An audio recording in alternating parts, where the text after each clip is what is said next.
Hey everyone. It's the last meeting of the year. Let's start on time so we can end on time. Good afternoon, everyone. I'm Christina Henderson, Chair of the Transportation Planning Board, and I'm calling today's TPB December 18th, 2024 meeting to order. Welcome to everyone. Happy holidays. Good to see all of you, some of you here in person and some of you virtually. For those who are participating virtually in the event that there's some disruption to your audio or video connection, please email or text the staff. We will try our best to help you out on that front. I'm going to briefly review the process that will follow for today's hybrid meeting, which is similar to the process we've been following all year.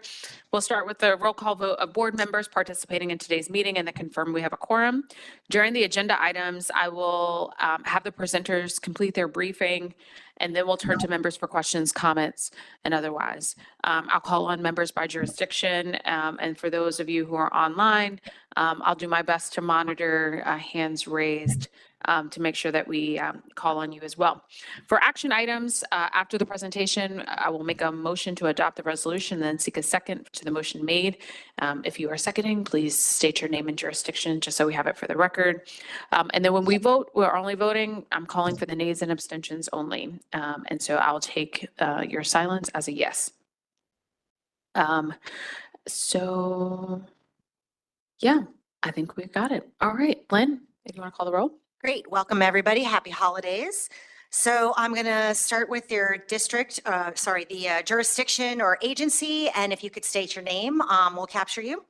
And also we're monitoring the participant chat for our late arrivals. Starting with the District of Columbia, DC Council Charles Allen.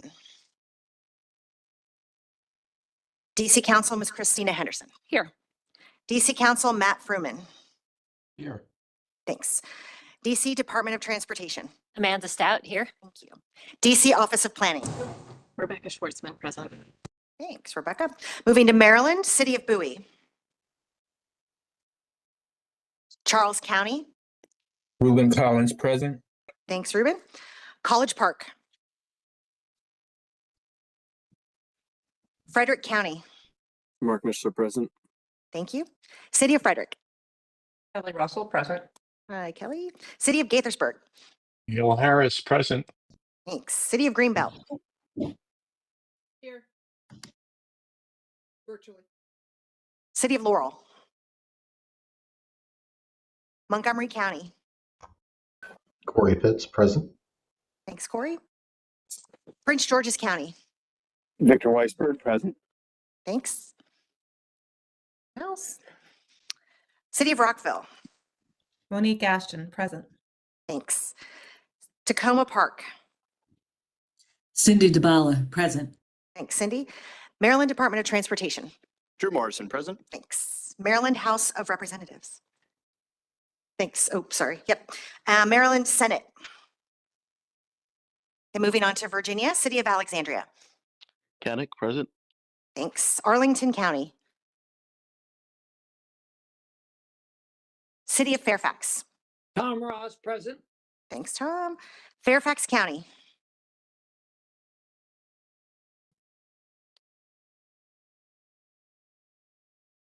Falls Church. Dave Snyder here for the City of Falls Church. Thanks. Loudoun County. Mike Turner's here. Thank you. Rob Donaldson present. Gotcha. City of Manassas. Pam Sebesky here. Thanks. City of Manassas Park. Jeanette Rischel here. Thank you. Prince William County. Deshandra Jefferson.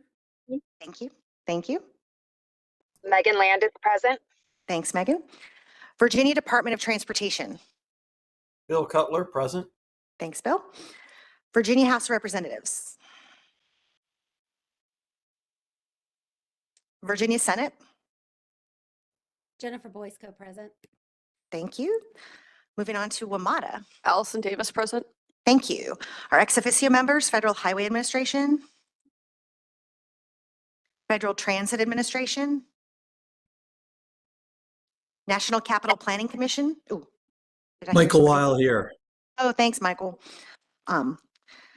Metropolitan Washington Airports Authority. and National Park Service. Hi, Laurel Hammock here. Great, Laurel. Thank you. That concludes roll call. We have a quorum. Thank you. Thanks, Lynn. All right, so now we'll move on to public comments. Given the hybrid nature of this meeting, I'm going to first recognize the members who are here in person to come up to the podium, provide their comments, and then you'll have 2 minutes to speak. And then after that, Lynn Erickson will summarize the comments we've received online between our last meeting and this one. Lynn? Great, thank you. So as posted, we actually have had no comments received via email and no comments from folks that have registered to speak. So we're good to go. Thank you. Wonderful. All right, so we'll move on to our second item of the agenda, which is to approve the minutes from the November 20th, 2024 meeting. We have a written summary of this. It was provided in our agenda packet. I move that we adopt the minutes as provided. Is there a second? Second. Thank you, Pam. Are there any corrections or additions to the meeting minutes?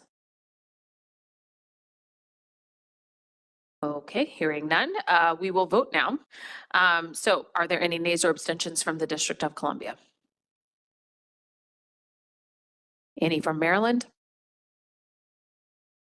Any from Virginia?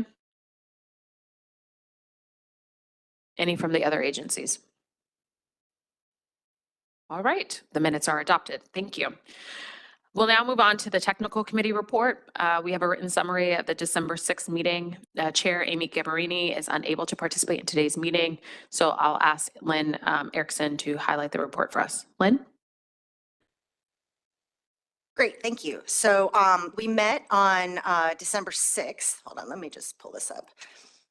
Thank you. We met on December 6th and we went over several of the items that you'll be hearing from today. So we had presentations from the performance-based planning and programming, targets for transit and highway safety. We also had a thorough presentation on the DMV Moves community survey. It was very detailed on the actual survey itself. We had an update on the congestion management process, even though the tech committee has seen a couple presentations on it. What we've done, which you'll see today, is pull out a little bit more of the meat and the bigger picture issues. We also had a couple of items that were presented for information and discussion. We heard where we are on Visualize 25 and the 26 to 29 Transportation Improvement Program update. Staff's still working on the regionally significant inputs and working on our updated, recently launched Project InfoTrack 2.0 database. We received a presentation on the safety recommendations, a continuing discussion. As last month we had our, or actually at the end of October, the safety forum and the tech committee. That was the first time the tech committee heard a detailed presentation on the recommendations that the board had heard about.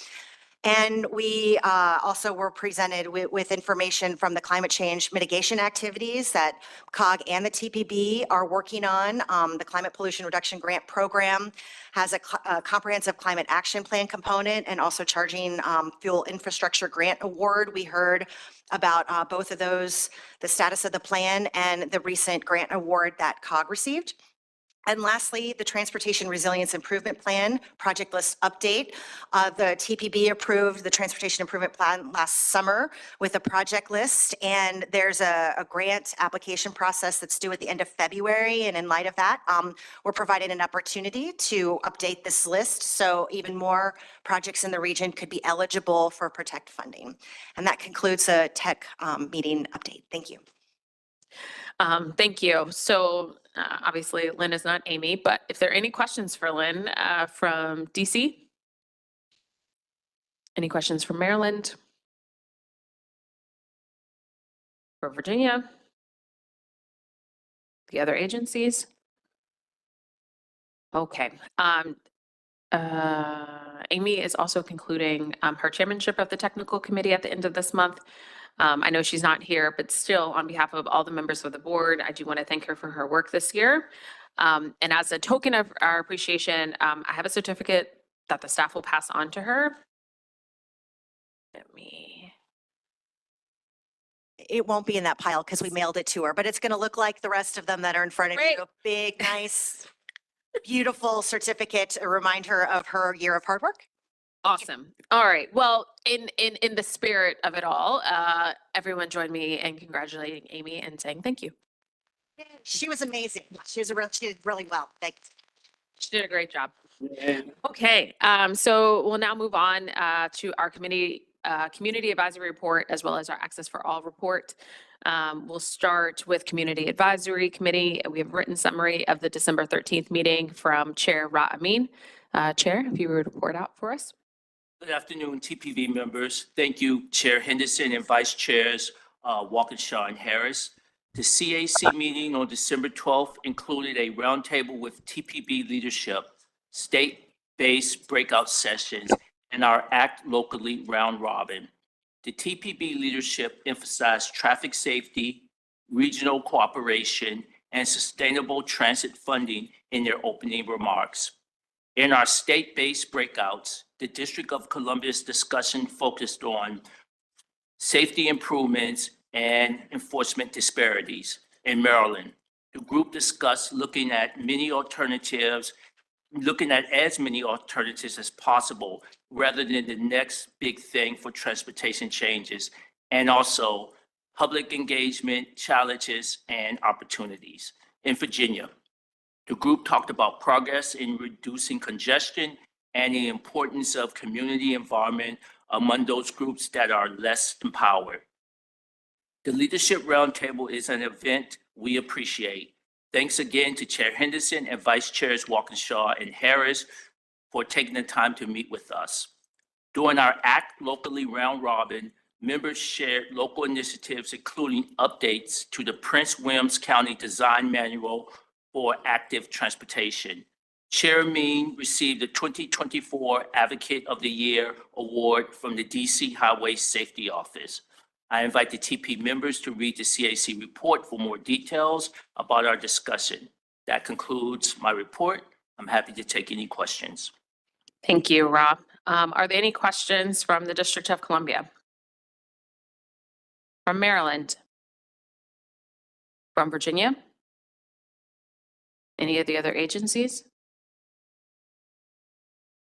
Okay, well, this is the meeting of the last, but the chair of the CAC, Rob, represents the District of Columbia on the committee and has, as the chair of the TPB, I had the privilege of nominating him to serve as chair of that committee earlier this year. Rob will be concluding his chairmanship at the end of, next month. And since this is his last month, I wanted to thank Ra for his service to the district as well as to the region. And as a token of the board's appreciation for the service in advance of next month, I do have a certificate for you that I can present you with. Okay, I'm supposed to read the certificate according to my notes. Certificate of Appreciation, the National Capital Region Transportation Planning Board at the Metropolitan Washington Council of Governments hereby presents this recognition of gratitude and esteem to Ra Amin for his distinguished service to the TPB and people of the region as the TPB Community Advisory Chair 2024.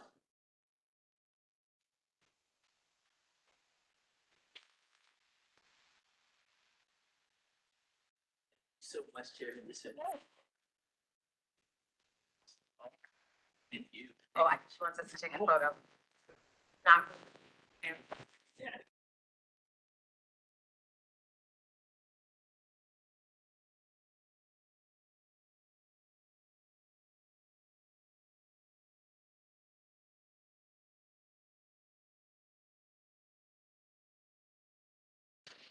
Okay, we'll now move to the second report under this item, which is a report from the Access for All Advisory Committee from our colleague, the Vice Chair, James Walkinshaw. Thank you, Madam. Thank you, Madam Chair. And just before I start, I just want to join in thanking Ra for his service. I had the chance to see him in action at times leading the Community Advisory Committee, and he's just brought tremendous commitment and professionalism to it. So Ra, thank you for your service to the district and to TPB. With that, Madam Chair, the Access for All Advisory Committee met virtually on Friday, November 22nd. We discussed our situation assessment and recommendations for the committee. We received a report from our Ramada Access Advisory Committee liaison and recapped the TPB's fall activities. We then held an open time for open member forum for folks to share any information they wanted to share. We received a presentation on the TPB staff recommendation to refresh the Access for All committee. We got a recap of the assessment process that staff used, the key findings, the criteria to evaluate alternative committee structures, and the recommendation. The staff recommendation is to keep the AFA committee basically as is, but to hold a recruitment event to rebalance the committee representation among the 5 designated groups, to formulate a work plan and schedule for the upcoming year, and to continue working to clarify the roles in the committee. We acknowledge that there are groups represented on the AFA that overlap. For example, an individual with a disability might also be low income. So we're thinking through those overlaps to ensure that everyone is fairly and adequately represented. We also received a report from our WMATA Access Advisory Committee liaisons. Doris Ray provided a report on their activities, including their monitoring of DMV moves, upgrades to WMATA's operations, and wayfinding rollout, providing navigational aids at metro and bus stations. As part of our open forum for our members, we learned that Washington, D.C. has been selected as a site for the National Association of City Transportation Officials, or NACTO, Designing Cities 2025 conference, which will take place May 28th through 31st, 2025. And we encourage our members to reach out to their respective ADA offices to ensure that pedestrian and disability issues are raised in that conference's workshop and tours. We had some conversations about the Better Bus Initiative and WMATA's outreach to various communities. We discussed the ongoing restoration of slug lines and slugging in Northern Virginia, especially. We discussed future topics, potentially pedestrian rights of way, getting to and from bus stops, the accessibility of bus stops and taxis and ride shares. We haven't yet set our 2025 calendar, but we'll be working to do that. So that is my report, Madam Chair. Thank you. Thank you. Does anyone have any questions for Chair Walkinshaw? From DC, Maryland, Virginia, other agencies? Okay. Apart from serving as vice chair of the TPB this year, James also served as the chair of the TPB's Access for All Advisory Committee. You've heard his reports throughout the year, but just as a reminder for those who might be joining us for the first time, this committee is focusing on mobility challenges and the needs of older adults, people with disabilities, and traditionally underserved population. James concluded his tenure as the chair this month, and we want to acknowledge him for his work, which was an extra on top of being a vice chair of the TPB. So James, thank you so much for your service. We have a certificate of appreciation for you from the board. I believe it's en route to you. It hasn't been mailed yet, but it's coming soon. So if it's USPS, you probably will see it in 2025. But thank you so much for your service and your hard work. And so if everyone can join me in congratulating James on this year's service. Thank you. I appreciate it. All right, we are moving right along. Okay, so next we'll have a report from our director, Kanti. Kanti's at the airport or en route. But he is so dedicated that he was like, I'm not going to miss this meeting, even though he's about to get on a 20-something hour flight to spend the holidays with his family. But Kanti, when you're ready. Thank you. Thank you, Madam Chair. I want to make sure you can hear me okay. We can hear you just great. Excellent. Thank you. You have a copy of my written report. I will briefly review parts of it and be glad to answer questions on all of it. The TPB's steering committee met on December 6th, and it took the following actions. It approved the updates made by the District Department of Transportation to the federal functional classification of the roadways in all 8 wards in the district. These updates are typically done when the census is updated and new urban area boundaries are announced by the USDOT. The steering committee also approved 2 amendments to the TIP. The first amendment was at the request of Maryland Department of Transportation. And through the amendment, it added about $95 million to 5 projects. The new Carrollton Multimodal Transportation Station received funding. A study for transit-oriented development along Purple Line also received some funding. The Southern Maryland Rapid Transit Project received funding for preliminary engineering. And also Equitable Charging Infrastructure Partnership project that MDOT is undertaking received some funding. And finally, Commuter Connections Program also received funding through this amendment. Lastly, at the request of the Northern Virginia Transportation Commission and the Prince William Rappahannock Transportation Commission, about $4.5 million was added for VRE for their property acquisition for platform and easement project. This affects the Manassas line and a number of stations along that, including Burke Center, which is my VRE station. Reporting on the letters sent and received. On page 73 is a copy of the letter that was sent on behalf of the board, and thank you, Madam Chair, for signing it, to the U.S. Transportation Secretary that commits the TPB as a partner in U.S. DOT's Allies for Action initiative. This is a new initiative announced by the U.S. DOT. The U.S. DOT Secretary's representative who attended the TPB's Regional Roadway Safety Summit spoke about it, and he invited TPB to consider becoming an ally in action.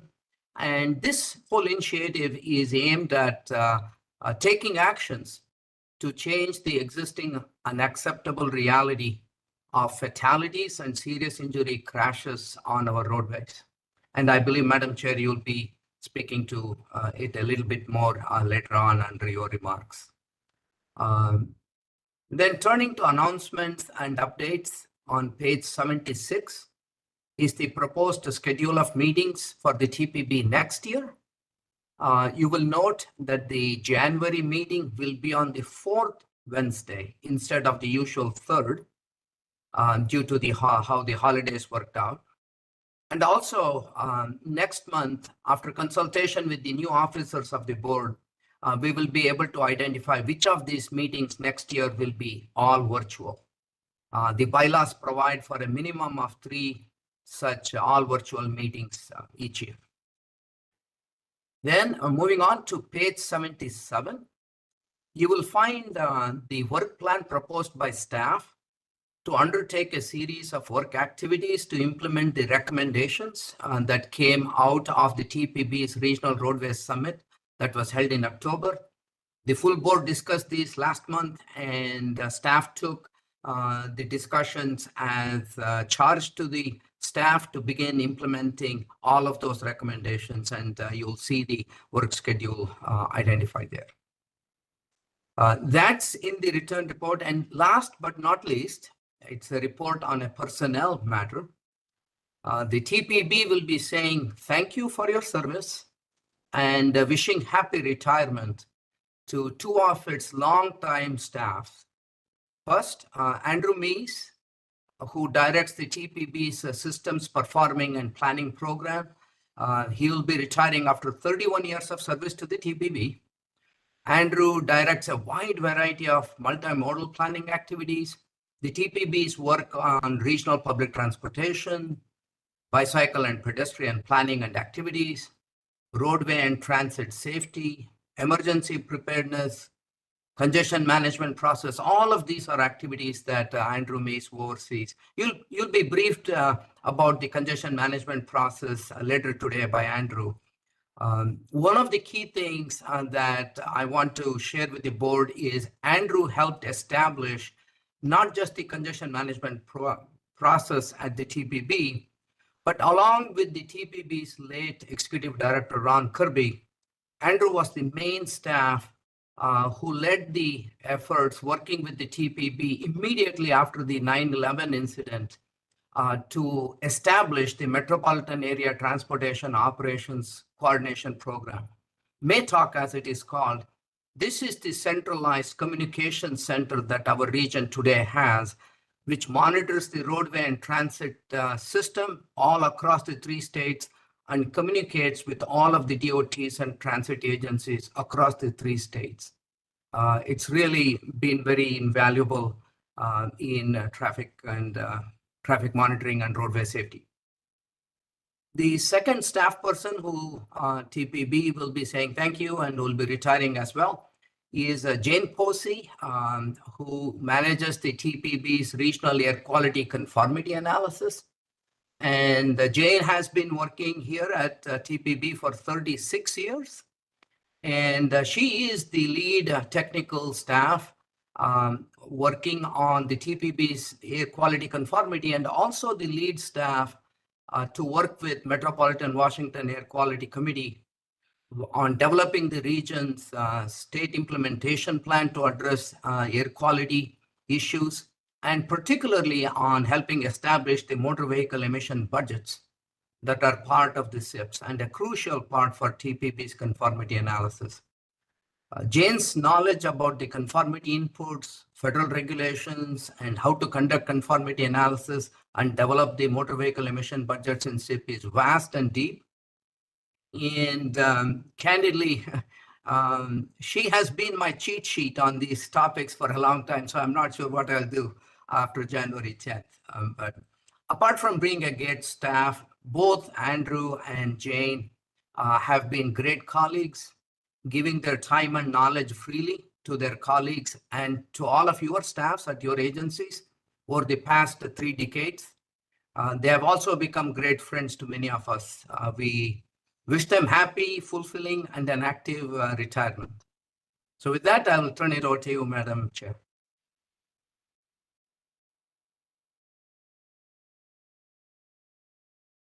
Thank you, Conti. All right, Conti covered a lot. I do want to acknowledge the 2 staff members that are retiring and say thank you so much for your service and congratulate you all. Distinguished career.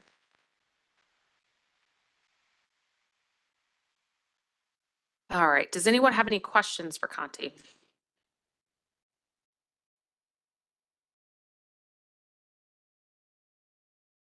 Okay, this is feeling like the end of the year. Folks are like, let's just keep it moving, which is totally fine. Thank you so much, Conti. I would just, Madam Chair, I would just like Okay, to yes, say Cindy. to Conti, thank you and have a great trip. Thank you. Thank you, Mr. Duval. All right, so we're now at the chairman remarks. As all of you know, I'll be concluding my chairmanship of this board at the end of the month. Before I share my remarks there, I do still have some important tasks to do.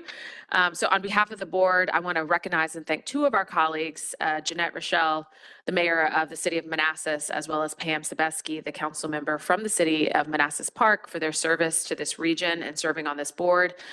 Both Jeanette and Pam are concluding their service as elected officials this year.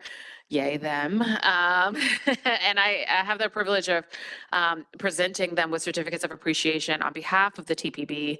I'm first going to present the certificates and then invite both you and Jeanette to say any remarks that you want to share. Jeanette, well, I have Pam's here. Jeanette's, yours is in the mail or on the way. Nonetheless, they say about the same thing. So certificate of appreciation, the National Capital Region Transportation Planning Board at the Metropolitan Washington Council of Governments hereby presents this recognition of gratitude and esteem to Pam Sebeski, as well as to Jeanette Rochelle for your distinguished service to the TPB and the people of our region. So thank you so much. This is for you, Pam.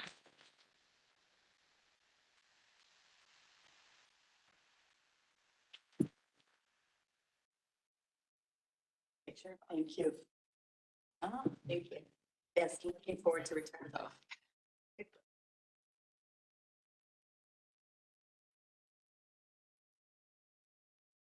Thank you. Thank you. It's No. The retirement life. All right. Mayor Rochelle, if you wanted to say a few words. You're on mute. Yes, I'm off mute now. Thank you. Yes, I just want to say it arrived, and I want to thank you so very much. It has been a pleasure to serve.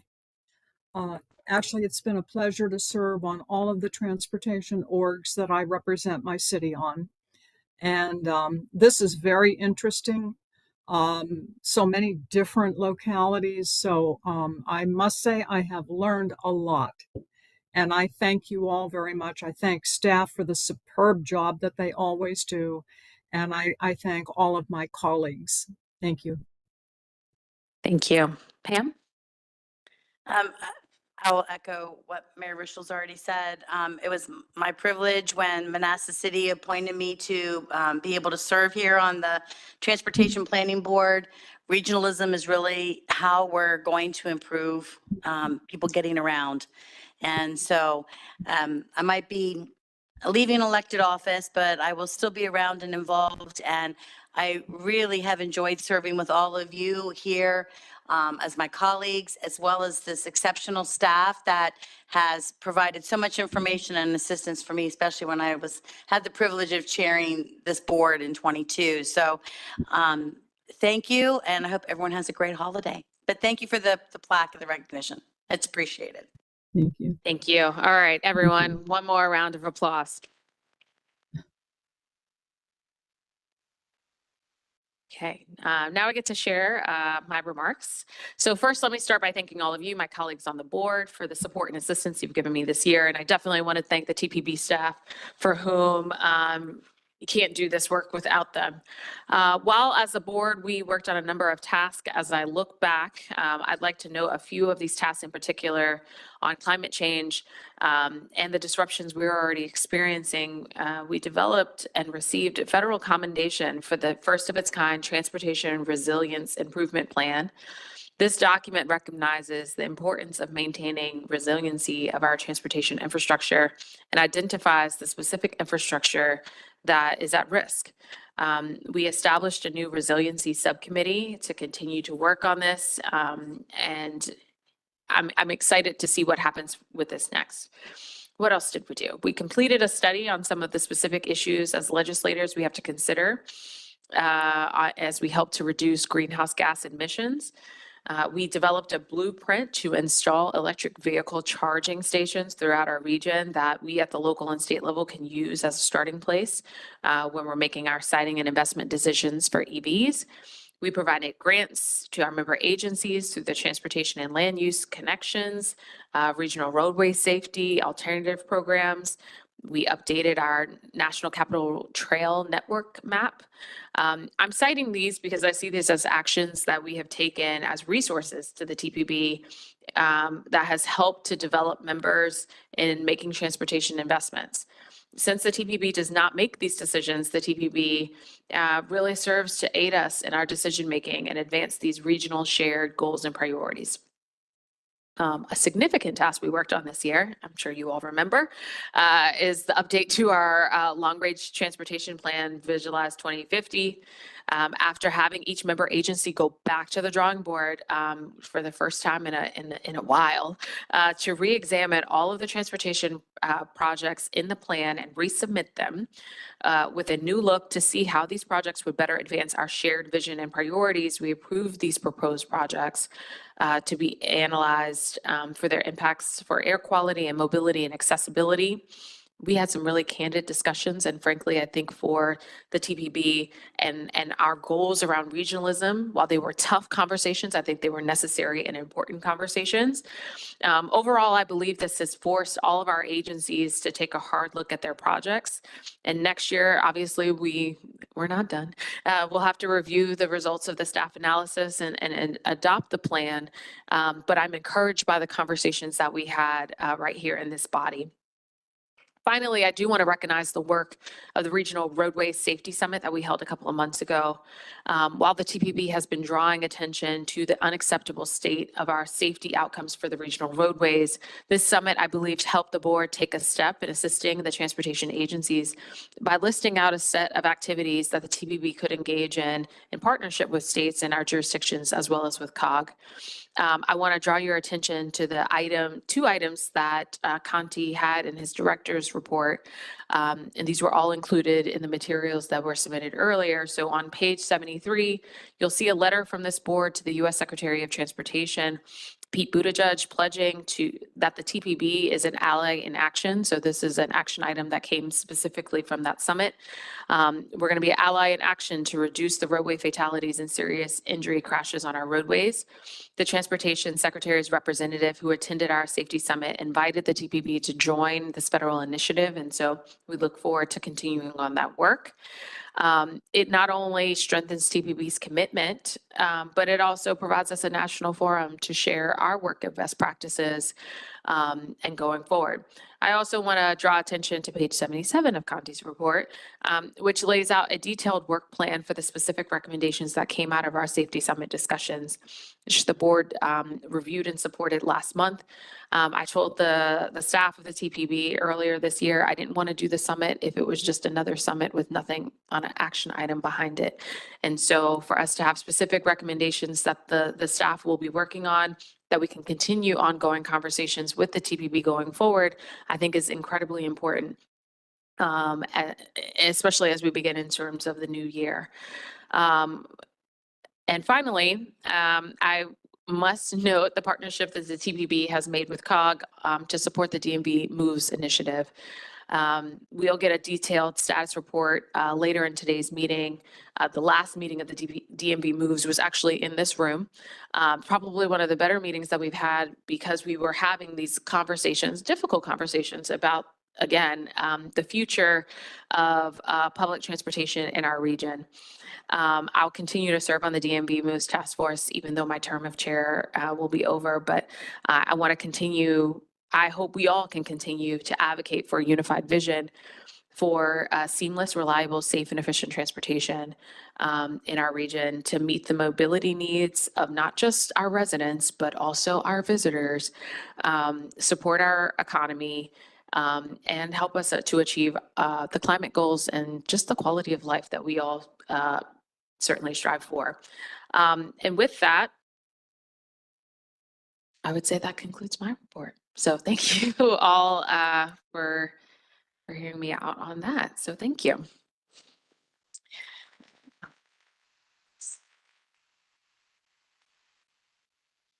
Okay, so we're going to go now to the nominating committee report for the 2025 TPB officers. So our first action item today is going to be electing the slate of officers for next year. I'm going to start by thanking Pam Sabeski, Ruben Collins, and Charles Allen for agreeing to serve on the nomination committee. Ruben, I understand that you're presenting the slate. Yes, I absolutely am. And thank you, Madam Chair. And I know there'll be another opportunity, but I want to congratulate you on your outstanding service as chair. I'd like to start by recognizing Charles Allen and Pam Sabeski, who worked with me to bring the board the following slate of candidates to serve as officers for the TPB during 2025. As the chair of TPB, the committee nominates James Walkinshaw from Fairfax County Board of Supervisors. As vice chair, the committee nominates Mr. Neil Harris from the city of Gaithersburg. And as the second vice chair, the committee nominates Mr. Matthew Fruman from the District of Columbia Council. With that, I will turn it back to you, Madam Chair. Thank you, Ruben. All right, before we take a vote on these nominations, I must ask, are there any other nominations from the floor?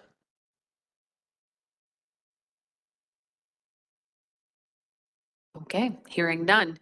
Are there any nays or abstentions on this nomination from the District of Columbia?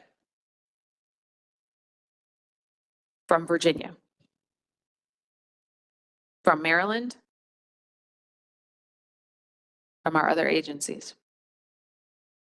All right, hearing none, the nominees are unanimously elected. Congratulations, Neil, Matt, and James.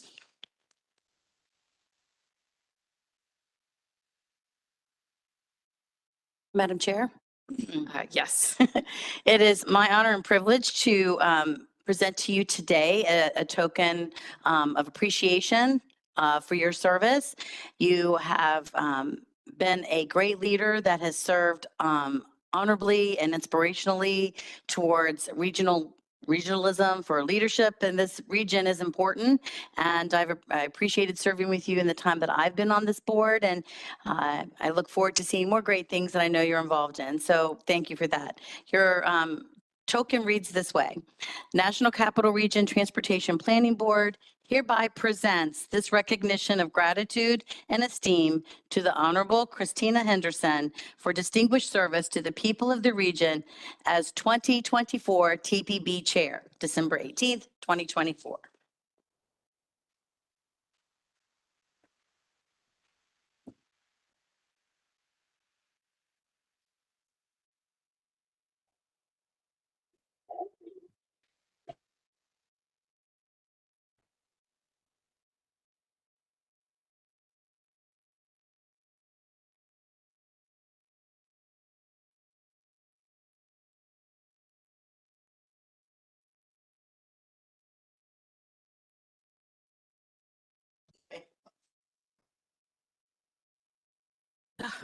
People sneak up on you on the agenda. Thank you. Thank you, everyone. Thank you so much. I really appreciate that.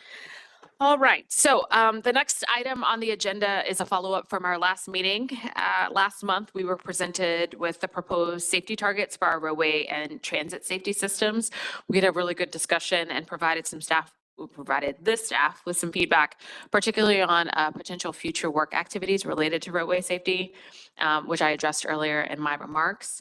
I'm going to turn to Pierre Gardon, who is the staff planner on the proposed updates to the safety targets. Just as a reminder for folks, we're required to do this. So this isn't an elective task, but following Pierre's briefing, we'll call for a vote to adopt the resolution on the updated targets. And then after that, we'll have Janie from our staff who's going to do the roadway. So I think Pierre is just talking about the transit system, and then Janie is going to do the regional roadways. Pierre, take it away. All right, thank you very much. Good afternoon, Chair Henderson and members of the board. My name is Pierre Ganord, TPB Transportation Planner with the Systems Performance Planning Team. Here with my colleague, Janie Nam, fellow Transportation Planner here. We will be presenting for your consideration the final draft of National Capital Region Transit and Highway Safety Targets for 2024. Our agenda today is very straightforward. I will present the final annual transit safety targets for the region, and Janie will be presenting the highway targets. And then at the end, we will offer them for the board's adoption via the resolutions R4 and R5. So with respect to the transit safety targets, quick reminder that as we discussed last month, the number of performance measures requiring targets has doubled from previous years due to an update this past April in federal regulations. Any local agency safety plans approved as of May 13th are required to feature targets for those 7 new measures related to transit worker safety and security, as well as more detail about collision incidents. As a result, this annual update to TPB's regional targets also includes data for all measures as available. Now, after much collaboration with local transit agencies, TPB staff were able to calculate regional targets incorporating the best available information for each transit mode. A few notes. Some agency safety plans were adopted before May 13th, so their safety targets for the new performance measures were unavailable this year, which is represented in this table as either not available, as you see for streetcar in some categories, or in the underlying calculations for the other modes. Van Pool appears here as not available because it is run by an outside service and the targets were unavailable. Next year's regional targets for the other modes are expected to incorporate a full slate of targets from every applicable local provider. Finally, some of these regional targets feature an increase over last year, although in some cases this may be in response to past performance. We believe increases in ridership and service play a significant role. That said, demand response safety targets reflect a decrease compared to last year's targets, so some good news. Once more, I would like to thank local transit agency staff who have patiently answered my many emails and follow-ups, as well as we all got a handle on the new requirements and best methods for calculating these targets. With that, thank you for your time, and I can take any questions. All right, thank you. First, I have to move that we adopt Resolution R4-2025. May I please have a second? Second, Madam Chair. Thank you, Takis. All right, is there any further discussion on the motion made and seconded? Anyone have any questions for Pierre? I can't see the WebEx, so I don't know if someone is raising their hand. So if you are raising your hands, you just got to come off mute and speak. No hands. Okay, great. All right. All right, so we'll just go ahead and take the vote then. Are there any nays or abstentions from Maryland? Any nays or abstentions from Virginia? From the District of Columbia? The other agencies? Okay, great. We've adopted this. Thank you so much, Pierre. Thank you. We'll now look at the roadway safety targets. Good afternoon, Madam Chair and members of the board. I'm here today to ask for your approval of Resolution R5-2025 to adopt the 2021 to 2025 highway safety targets for our region. You were briefed last month on the federal requirement for MPOs to adopt annual safety targets, our regional highway safety performance outcomes for 2023, and also draft targets based on preliminary data, and no comments have been received to date on those targets. Since then, we have received finalized data and have adjusted the targets for our region. However, they're not significantly different from the preliminary targets presented last month. So this table shows the adjusted targets without any cap. And this table shows the targets after the cap is applied. And these are the targets that we are seeking the board's approval on today. That is, we're recommending that the targets for the number of fatalities, the fatality rate, the serious injury rate, and the number of non-motorist fatalities and serious injuries be kept at the same level as last year, while the target for serious injuries be set at more aggressive levels. Staff recommends that the board approve these targets. And upon approval, staff will work to submit both the transit and highway safety targets to our partners at the state DOTs, who will then transmit them to the Federal Highway Administration. That concludes my report, and I'm happy to take any questions after the vote. Thank you.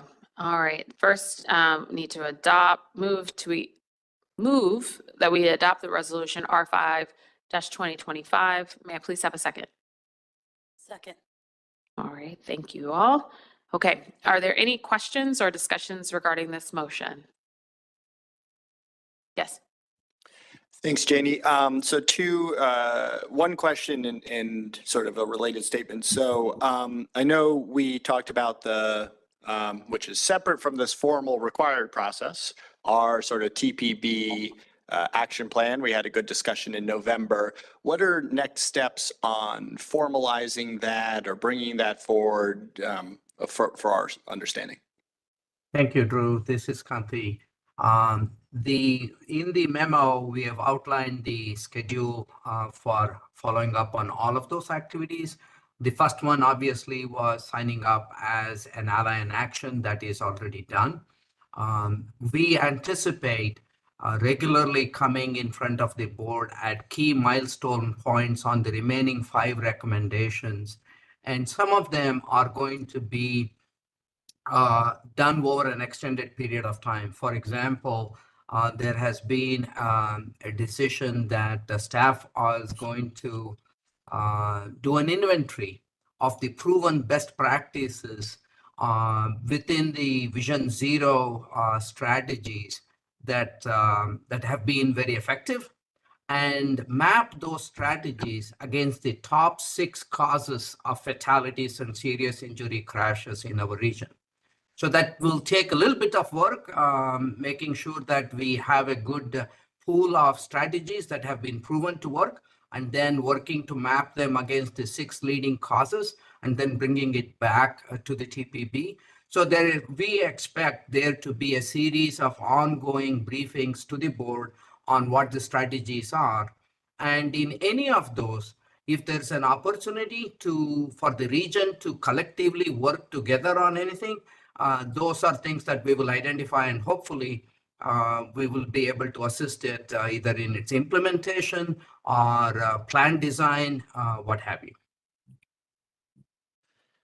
Great, that's appreciated. And just to confirm, the reason that we're capping in large part is because if we were to follow where sort of the averages of the last years had gone on a number of these items, we would be trending upward, basically. That's correct. We don't want to recommend less aggressive targets than we did last year. Yeah, no, that's helpful. And I think obviously, as you mentioned, this is the required appropriate process, the federal methodology, it all makes sense, but it reinforces the urgency with which we have to do better, because we certainly, the uncapped and the capped outcomes are both obviously substantively unacceptable, and look forward to working with everyone on doing better. Thank you. Thank you. Mr. Snyder. Thank you very much, Madam Chair. And first of all, thank you for an excellent job of chair group over the past year. And thanks to all the staff that are retiring. I share the comments that were just made, and a couple more. I think as we respond to this, we ought to lay out the various efforts, particularly over the last few years, to address highway safety. And whether it's requested or not, I think we need to outline the fact that none of us are happy, satisfied, or anything other than disappointed and frustrated by these numbers. Another point to make is, and I think this was made, we have to follow the federal methodology, but these are not goals and they are not targets that we share at all. So I'm on the vote just to make that point even clearer. But we're doing what we have to do. But as was said before, and I will say it again, we need to do better, and we're working really hard at doing better. But we need the public's cooperation and are working to get that. So those are all the comments that I had. And thanks again, Madam Chair, for a great year of your chairmanship. Thank you, Mr. Snyder. Yep. And, I echo the comments that were made. I don't think anyone is satisfied with what we are at, but we cannot set a target that is lower than where we were. So I think that we should all endeavor in the next year when we have to come back and do this. Hopefully we can make some adjustments in the other way. But okay, now we do need to vote unless there's some other comments and that I'm missing. Okay. All right. Are there any nays or abstentions from the District of Columbia? From Maryland? From Virginia? Snyder abstains. All right. Let's mark Mr. Snyder as abstaining. The other agencies? Okay. Thank you, Janie. And thank you, Pierre, for your work. Okay, we will now move to 2 informational items. The first is an update on the work done to date with COG and the WMATA initiative DMV Moves. I, along with other members of this board, serve on the task force. As you are well aware, this initiative is intended for the region to come together to develop a unified vision for transit in the region with the goal to provide a seamless and connected, safe, frequent, reliable transit system. The TPB has been supporting this initiative, and we will have the opportunity to provide some inputs on the plan next steps. Right now, though, okay, it says I'm welcoming Nick, but I see Clark. Are you guys tag teaming? Got it. Okay, so I'm going to welcome COGS Executive Director Clark Mercer, as well as Nick Donahue, who is one of the facilitators for DMV Moves and did a really great job in our last meeting. So Clark, take it away. Excellent. Thank you, Chair. And I feel like everyone is sprinting to the end of the year, but just wanted to thank the board members here, our COG board members, and our staff. They've been doing an incredible job getting a lot of great work done. So just to level set before I introduce Nick and have him run through the slide deck. DMV Moves, what is this all about? It is about getting all of the stakeholders in this region together through an open and transparent process to talk about how we better coordinate transit throughout the region and fund it. And so we've had a series of task force and working group meetings. The task force is a subset of the COG board and the WMATA board. And then our work groups include all the stakeholders you would think of in the transit space in this region. So Brian Hill, the CAO from Fairfax County, chairs a government partners group that has all your CAOs, CFOs, transit operators running the bus systems, running our rail and train systems in the region. Jack McDougall chairs the Washington Board of Trade, and that includes all of your chamber and business type groups, environmental groups, labor at the table, make sure that our riders and our disability community is represented there, all with the ability to weigh in and ask questions, get answers, and understand the current status of transit needs in this region. That's probably just, when Nick and I were talking, what is one thing we definitely wanted to get across? DMV Moves is to make sure that this issue stays on the front burner for the region. This is kind of like preaching to the choir, but many of your colleagues on your boards or councils are aware, yeah, there's a transit issue. We're kind of generally aware. We want to make sure this remains front and center, that one, there are opportunities to better coordinate and drive efficiencies with our transit providers. So a dozen different bus operators and WMATA, VRE, MARC. How can we procure items together and save money for the region? How can we make sure riders feel like there's a seamless system to get from a bus line to a rail line in and out of the city into the suburbs? Signage. How can we make our signage such that you don't need a PhD to understand the bus system in this region and get from, Fairfax County into work and, bring your kid to suburban Maryland for soccer in the afternoon, right? How can you think through those things through this process to give riders a seamless experience? On the funding side, it is really important that we don't surprise any of your colleagues, whether they be at the state level in the legislatures or at the local council levels, when decisions need to be made at some point in the next coming months or year or two, that there is a funding gap that needs to be closed. And we are doing everything we can with our partners at WMATA to make sure that number comes down and is more easily solvable, but it's not an easy solve. And I like we find in Annapolis or Richmond, surprising anybody doesn't go well. So working with folks like Delegate Corman to put strong markers down so that his colleagues understand this is an issue that needs to be addressed and fixed. Doing the same thing in Virginia, working closely with the Senate Study Committee and our transit partners like NVTC to get questions, to get thoughts, to get ideas, to get feedback so people can get answers, but ultimately keep this on the front burner. And we knew at the start of this that we needed a great facilitator to help drive this, someone that has a lot of experience in kind of shuttle diplomacy, going from one office to a group and listening to needs and priorities and getting a solution on the table. So Nick Donahue is a friend of this region. When you look at Long Bridge and some of the rail acquisition work that was done, we sent Nick, when he was in Virginia, down to Florida for months on end to help hammer out that contract on rail, helping negotiate with localities, new metro stations.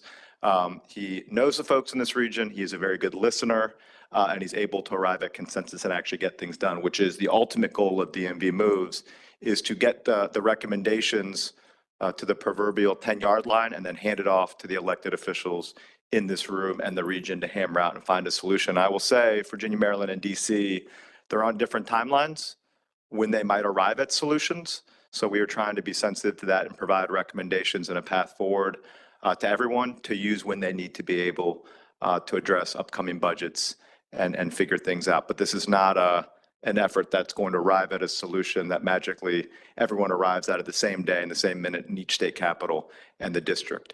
But this is an iterative process over the next several months. And I will just say for WMATA, and I see Allison here, I know folks are listening online. When we agreed to partner as the Council of Governments, we had an honest level set conversation with our friends at WMATA that we want to arrive at a solution, but we also need to be able to ask tough questions and get answers from WMATA so that everyone in this region understands the issues and feels like they have been brought in and their questions have been answered throughout. And hat tip to Allison and her team. They have been great at doing just that, and we will continue to drive those conversations, ask tough questions with a goal of arriving at a solution being a well-funded and excellent transit system for everyone in the region. So with that, Nick will run you through the slide deck and catch you up to where we are. Thanks. Well, thank you, Clark, and thank you, Chair Henderson, and everyone else on the board for the opportunity to be with you here this afternoon. As was mentioned, my name is Nick Donahue. I currently serve as the facilitator for the DMV Moves process.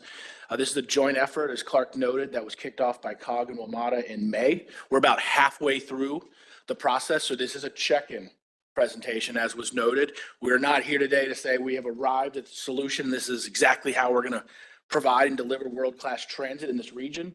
What I'm here to tell you today is that the TPB staff, Conti and his team, and Allison and her staff at WMATA have been doing a ton of work, working with a variety of stakeholders throughout this region to examine this issue, to dig through some of the tough questions. We have some initial findings, but we are still kind of mid-course overall in this work product. So this is a check-in here. And again, part of this check-in, as Clark noted, is to raise the awareness. But the other part is like, if there's something as an important elected official and stakeholder in this region, as I'm going through this today, that you think we should be talking about, that you're not hearing me talk about, please bring that up. The input is critical for our ability to kind of dig through these issues and make sure we're taking all the things we need to take into account. So as we talked about this, we really started by thinking about what is world-class transit? Like what would that mean for this region? And I want to promise you, we spent a lot of time with this statement. At a certain point, we asked people to stop massaging the commas and to say, like, are we there generally kind of on the vision? And so we worked with the business community, the CAOs, and then the task force. And here's the statement that we've come up with, that transit is the backbone of an integrated world-class mobility network that makes the national capital region a thriving global economy, a preferred home, and a leader in innovation, environmental sustainability, and social equity.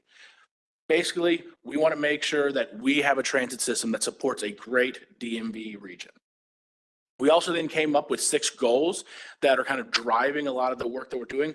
Don't worry, I'm not going to read all 6 of these, but generically, we want a reliable, frequent transit service. We want a seamless and integrated experience across the various transit operators in this region for our customers. We want to grow ridership through land use policies. We want to achieve the COG adopted goals through the implementation and delivery of transit service. We need to ensure that we have sustainable long-term funding, but with corresponding accountability for our transit operators. And we also need to make sure that we have transit workforce policies so that we have the workforce we need to be able to deliver the transit that can achieve these other 5 goals that I've talked about here. As a part of the initiative, we also surveyed residents of the region to make sure we kind of had a sense of what did they see as some of the biggest challenges and priorities for transit. I think what was really, really interesting to me, and again, in case you can't tell here, on the left side is bus and on the right side is rail. That's what those little graphics mean. And so we asked people to respond kind of based on rail or bus, what they thought the challenges or priorities were. The priorities were the same for bus and rail.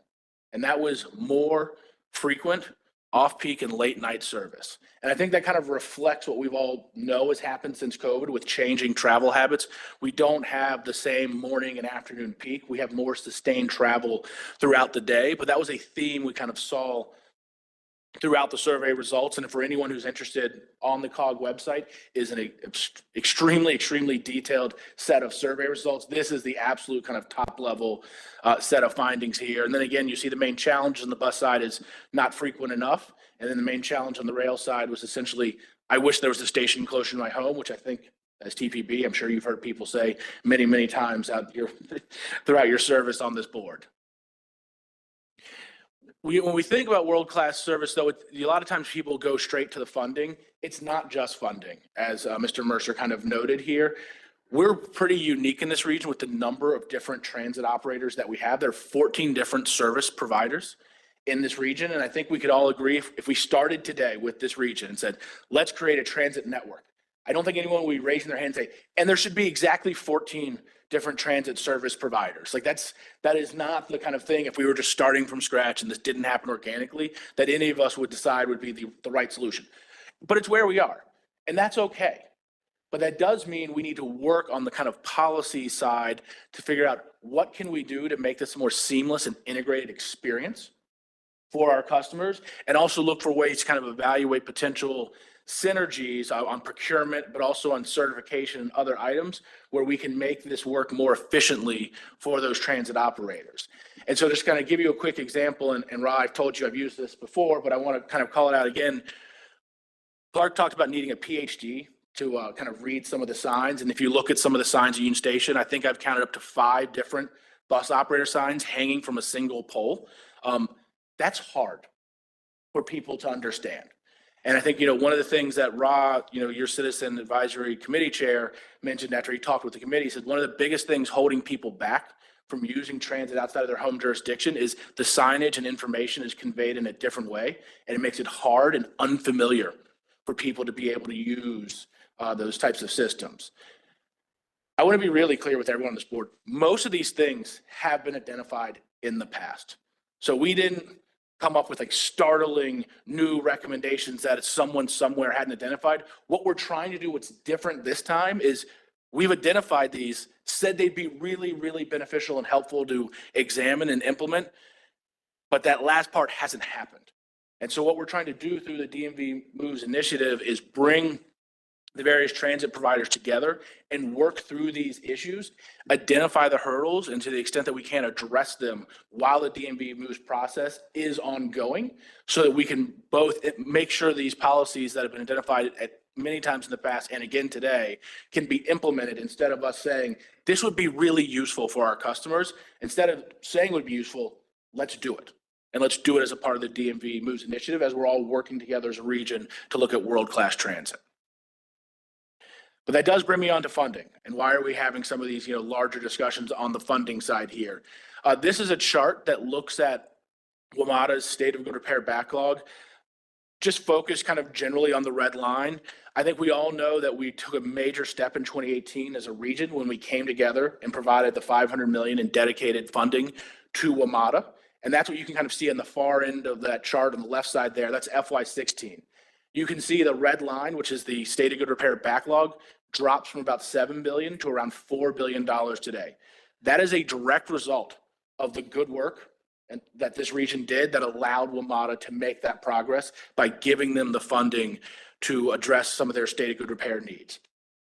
The issue we're running into, though, is that funding was not indexed for inflation. It was a fixed amount of money, and we run out of the ability to sell new debt backed by that dedicated funding sometime in the next few years. And that's where you kind of see that inflection point around FY28, FY29 timeframe on that red line, and you see it start to go in the wrong direction. Basically, we've been able to grow the WMATA capital budget from under $1 billion a year to north of $2 billion. And when the bonds fall out of the capital program after that 29 period, the capital program starts to shrink again by about $800 to $900 million a year. And that sends the state of good repair backlog in the wrong direction. And so that is a major, major reason why we are here kind of having this discussion today. But it's not the only reason. Across the nation, we are seeing transit agencies having issues with their operating budgets because of changing work patterns, because of high inflation costs, because of increased labor costs. And so the discussion that we're having here in this region, we are not alone. If you picked up the newspaper in Philadelphia, you picked it up in Chicago, the Bay Area, Seattle, and all those other places, this same discussion is happening because this is a national issue. That wasn't the case in 2018. In that case, it was a DMV specific issue that led to that discussion. Right now, this is a national kind of issue for transit operators, and this is a collective discussion that many of those large folks are having. So as we started to talk about, well, how do we fund world-class transit in this region, we've been thinking about this in terms of 4 different scenarios, and you can see this is shown here in a pyramid. That's on purpose. And the point I want to drive home to you is you can't pick number 4 without doing 1, 2, and 3. You can't pick number 2 without doing 1. So you may like something in number 4, but if we haven't done 1 and 2, we're not getting to anything in number 4. And so we really have to focus first on, state of good repair of the existing system and running the existing service. Then we can talk about running more service with the existing assets that we have.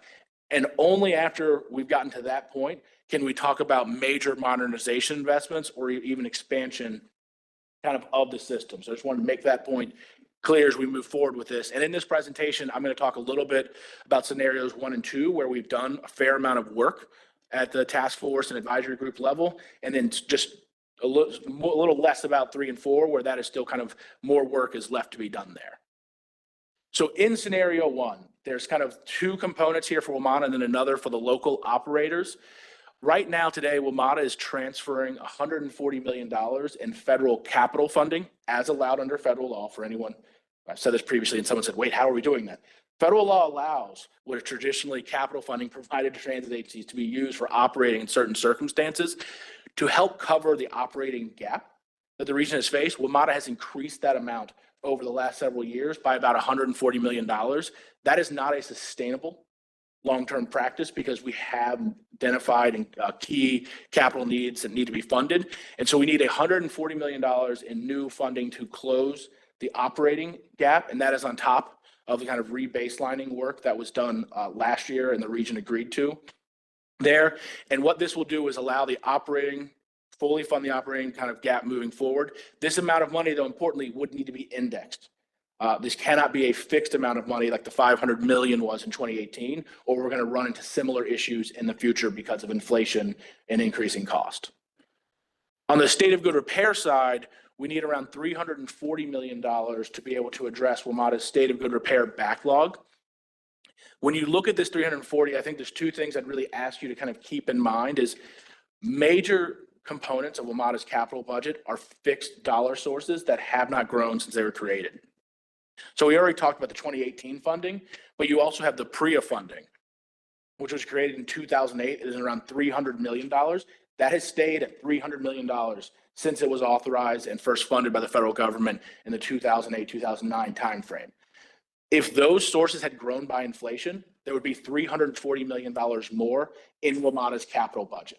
And so effectively what we need to address WMATA's SGR needs long-term is to restore the purchasing powers of those 2 fixed revenue streams that are a part of the capital budget. And then we need the capital budget to grow and again, not be a fixed revenue stream. So again, this isn't 340 fixed, this is 340 then growing with inflation into the future. To give you just a sense of what are we talking about when we say state of good repair, here's a great example, signaling on the WMATA system. WMATA signals, which is what helps the trains move through the system, was designed and first put in place in the 1970s. To give you a sense of that, the number 1 type of phone we used in the 1970s was a rotary phone. I'm guessing your children have never seen one.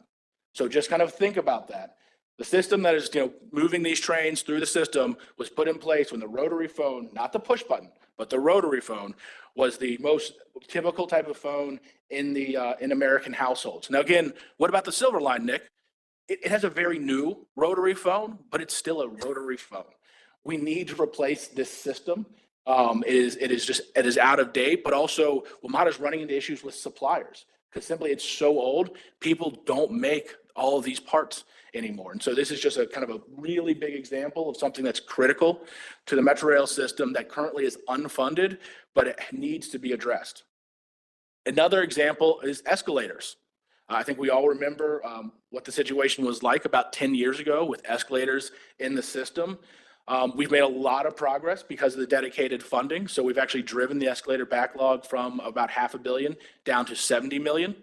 If we are able to provide the $340 million that's needed here, we can get that backlog to 0. But if we don't, over the life of the current capital program, we'll see that backlog grow by more than $100 million. And again, direct customer-facing type of impact there by not having those revenues in place.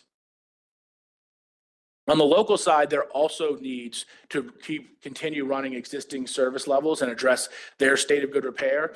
This information was gathered by working with the other non-WMATA operators, but we need about $180 million to maintain existing service levels within those local providers there. And as you can see, this is all local providers across the DMV region, including VRE and Mark here. And so about 40 million on the operating side and about 140 million capital. Looking at then though, what can we do with our existing assets if we're able to get our system into a state of good repair? For $120 million, we can make significant enhancements to the WMATA transit system without buying any new capital, trains, buses, or other things of that nature. So that means essentially we have buses today that aren't running. Let's run them more often. So we could, add 15 more frequent routes to the existing frequent route network. We could run more 8-car trains, and we could also return peak periods on Metro Rail back to the 3 or 4 hour period they used to be, up from the current kind of 2 hours here. So this is really maximizing assets that we've already bought and have in this region to provide service and the type of service that we've heard the residents say they want through the survey results.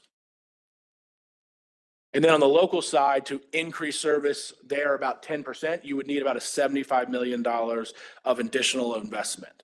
So just kind of summarize that there on the WMATA side, for about $600 million, we can ensure the state of good repair of the WMATA system and increase service with our existing assets, adding about 30% more frequent routes, as well as kind of increasing Metro Rail service back to how more 8-car trains and in the peak periods back to what they used to be pre-pandemic. And then you can see there's a little over $250 million in needs on the local system. As I said at the beginning of this, those are the bottoms of the pyramid.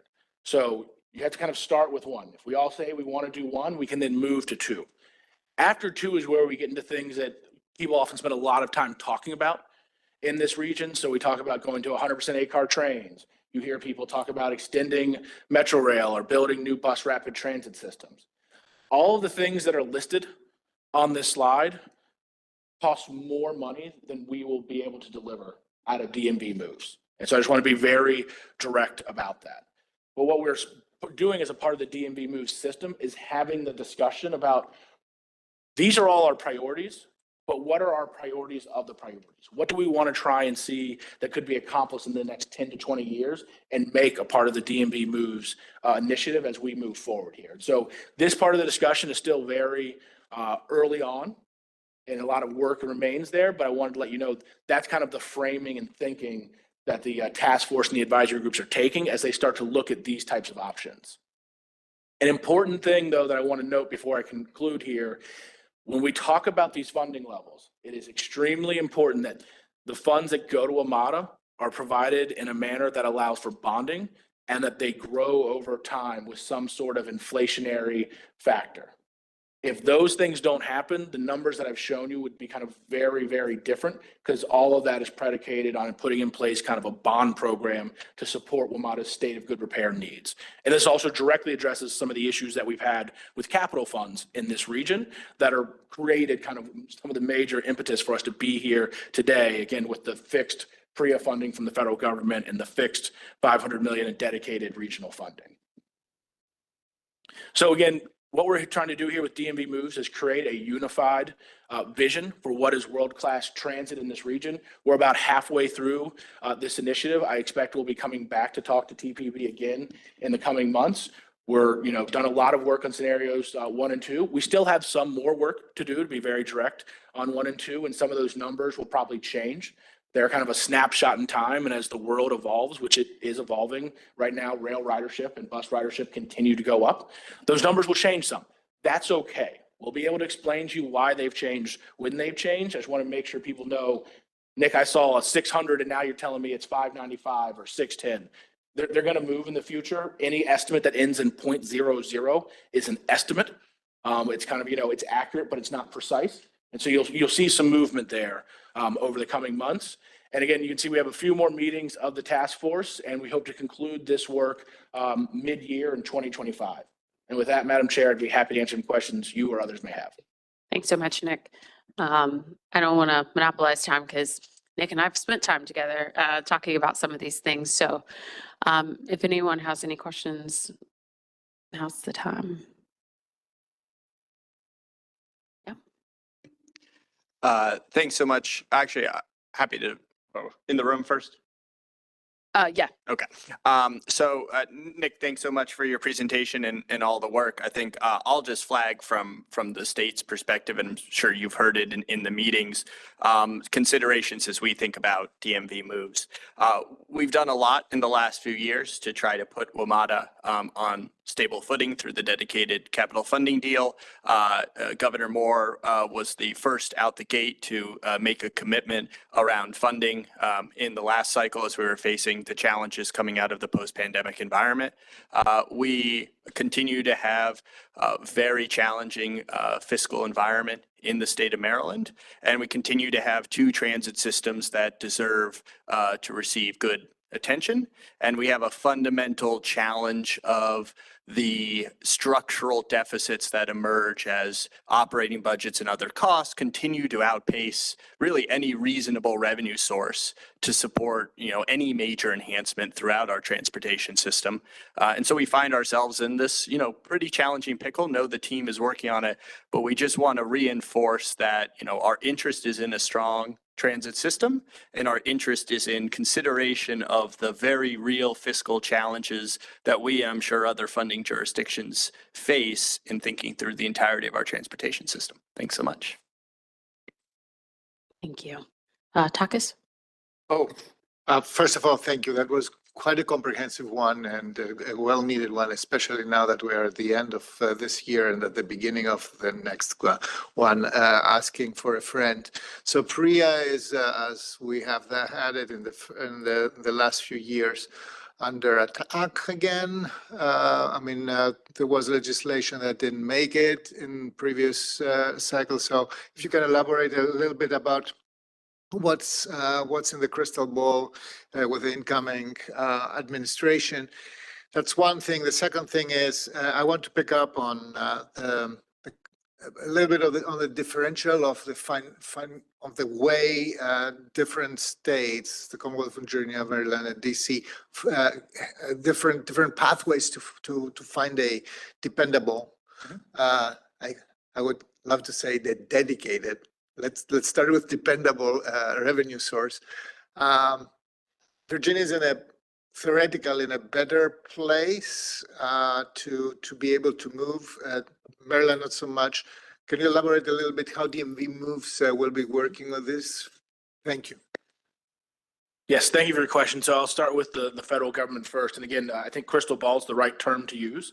I think we'll all see, how Congress, what they prioritize and what they choose to focus on when they come in the new year with changing majorities and a turnover in party in the executive branch as well. What I will say is PRIA has been in place since 2009.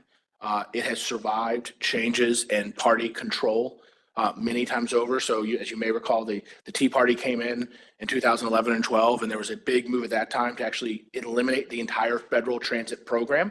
That bill actually failed on the floor of the House because there were not enough members of the party in control at that time to pass the legislation. PRIA is also authorized through, I think, about 2029 or 2030. We still need the annual appropriations.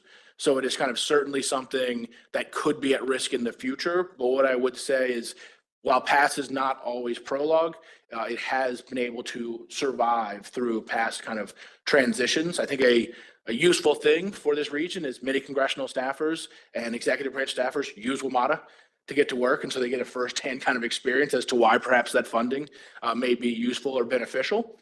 But obviously, it's something I think the region's going to have to engage Congress and the new administration on. And just as a note, the federal transportation bill expires at the end of FY26. And so there is going to be assuming Congress works on the schedule it's supposed to, which, as we all know, it doesn't always do, there will be a healthy discussion regarding transportation in the next Congress as they look to reauthorize the Infrastructure Investment and Jobs Act. When it comes to funding from the different states, I think as Clark noted at the beginning here, we understand that all states may be on slightly different kind of timeframes and timelines as they look at this. What is important for the DMV Moves initiative is that the funding that is provided be bondable.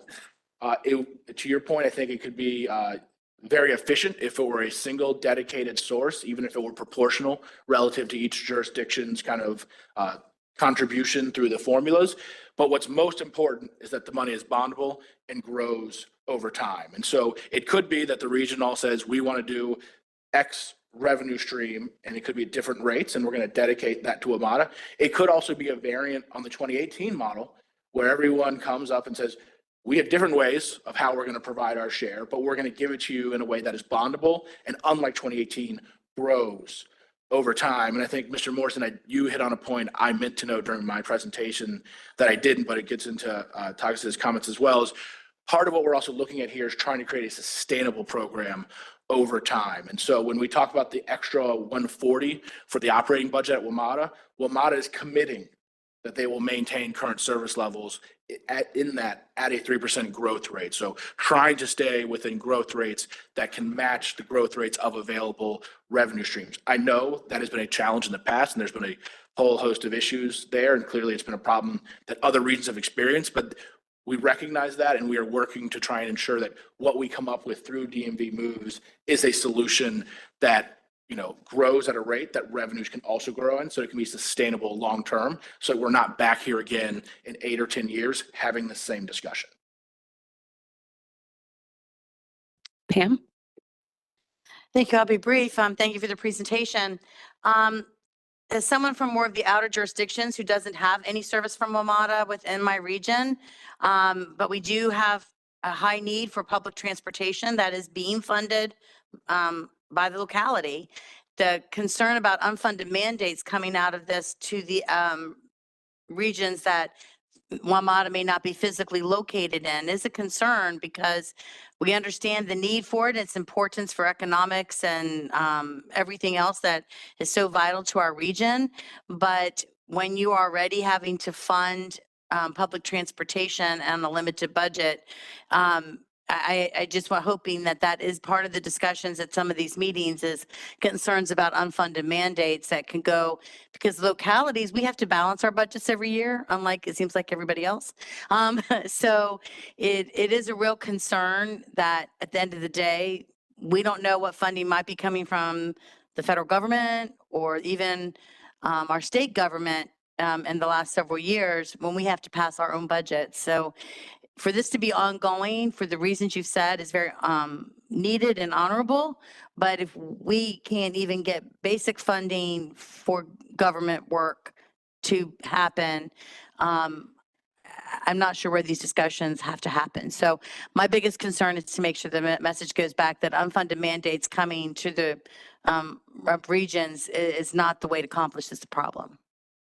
Understood. And I do want to make sure, in case the presentation was a little light, that all of the local transit operators are in the advisory group with the CAOs. They're a big part of this discussion. And many of the CAOs often also bring up, as do the kind of community partner stakeholders, the importance of the other operators. So we talked a lot today about WMATA, because let's just be direct, that their numbers are larger than the local operators. But I think we all recognize in this region, the local operators are extremely important, and candidly also extremely important for WMATA.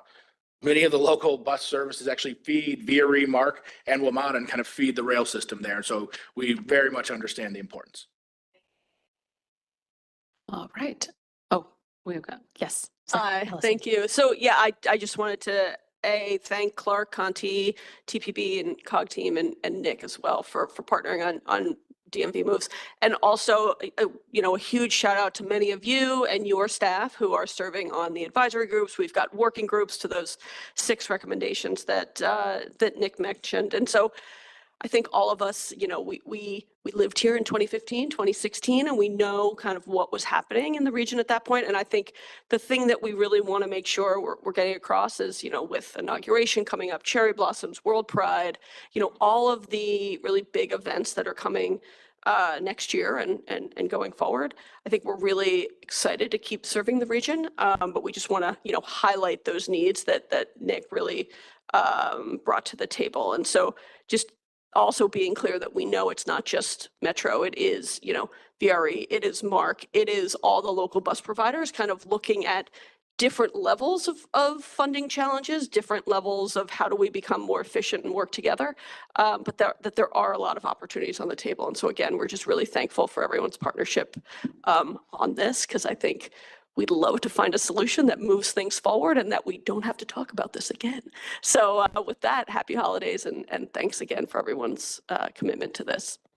I love the add of happy holidays at the end. Mayor Ashton. Thank you. I wanted to thank the entire team again. I'll say echo to what my colleagues have shared so I don't take up time. However, I did want to just ask two questions. In regards to the numbers you've shared and the estimates, how much do you think the current work from home and pandemic has contributed to where you are from a budget perspective? And is this plan considering potential more return to work and the ridership, as well as the housing goals? We all have housing goals with COG, right? So how is that forecasted, or is this just base level where we are now and where our numbers are for ridership?